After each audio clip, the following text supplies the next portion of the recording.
Did you know that on LinkedIn, you can send a direct message to someone even if you're not connected with them yet? Welcome back to my channel. My name is Megan and I'm your best freelancing friend here to help you grow your business. I've already got several videos on how freelancers can use LinkedIn direct messages to reach out to their dream clients and strike up a conversation. So I'm going to drop some of those links in the description below this video. But in those cases, you have to already be connected with that person. And this is what LinkedIn calls first degree connections. So one of you needs to send the other an invite and that person needs to accept it.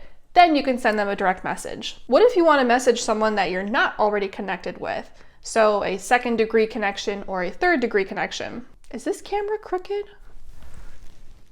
Is that better? Maybe. We're gonna keep going. So anywho, if you want to message someone that you're not connected to yet, you can use something called InMail. InMail allows you to message anybody on LinkedIn regardless of whether or not you're connected. But in order to access this feature, you need to upgrade to one of LinkedIn's premium accounts, so you're going to be paying for it. You have a few options for what you can upgrade to, and some of these premium accounts give you different numbers of InMail credits. It's not unlimited, unfortunately. Once you have this feature, you'll notice that you can go to anybody's profile and you'll be able to message them without sending them an invite first. Now, the details of LinkedIn's premium accounts, at least from what I've seen, they change kind of frequently, but as of right now, to give you an example, it's called LinkedIn Sales Navigator Core.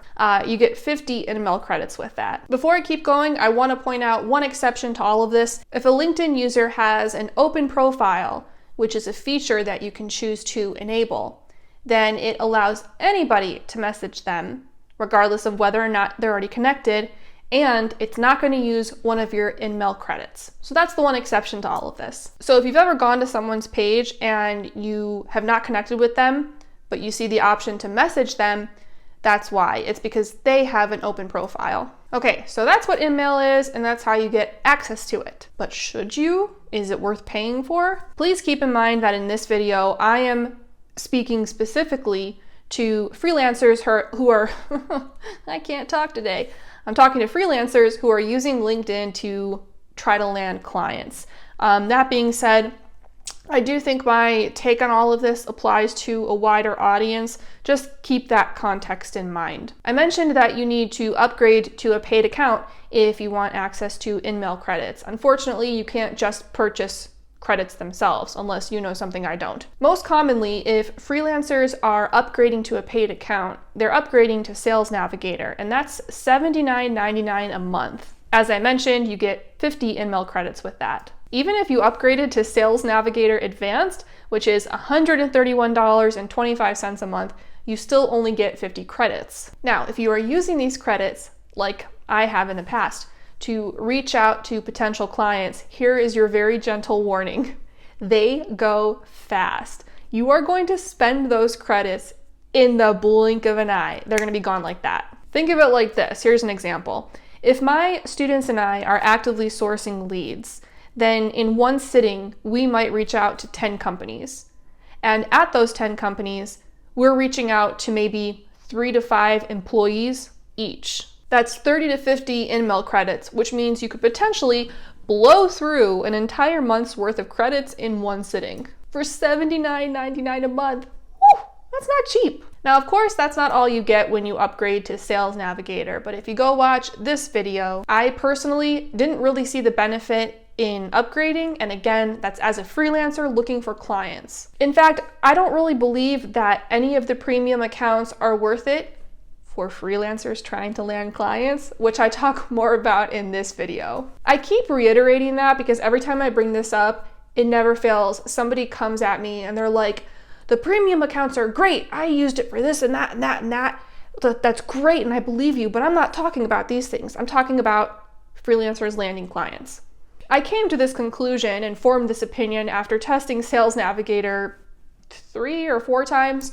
And I compared the results of using InMail credits versus the results that I get from sending my leads an invite and then sending them a direct message. The results weren't any different. I follow the numbers, and in this case, the numbers told me that spending $80 a month for those InMail credits didn't help me land any more clients than if I had just done it with my free profile. I understand that InMail credits should make our leads more accessible to us, and they do. But what I didn't realize until testing all of this out for myself was that the reason that my method for landing clients works so well for my students and I is that we don't skip steps. Our leads are so responsive to us because we take such good care of this relationship and we treat it with respect. So we send the invite and we always personalize the note, which I talk about in this video. And if and when they accept, we introduce ourselves and ask if they're open to speaking to us more about possibly working together. We don't go right in for the kill and sell. I am all for using shortcuts to work more efficiently as long as they don't force me to sacrifice on quality and they don't affect the end results. That's something I touch on in these videos. But if spending a little more time and energy on something gives me significantly better results, then that's what I'm gonna do. My approach to landing freelancing clients might not be the same as other people. I don't automate anything, which I talk about in this video, and it's a lot more manual and hands-on. And there's a reason I do it this way. First of all, it's always gotten me better results. And secondly, I stopped caring about trying to scale as much as possible, as fast as possible. It's exhausting and it's counterproductive.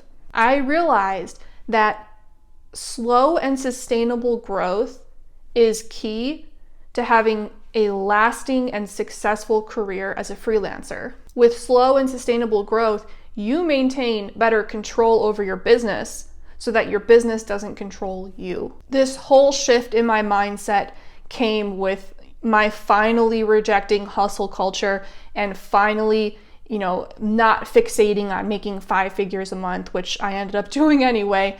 There's nothing wrong with slow growth. That's actually a good thing because it's going to be easier to maintain long term. It's when you have that explosive overnight growth, honestly, it's kind of a red flag because typically when things do this, they subsequently do that. Rather, my students and I, we do this. Okay? All right, that's all I've got for you today. So if this approach sounds like it might be your jam and you need help landing more clients as a freelancer, I can probably help you.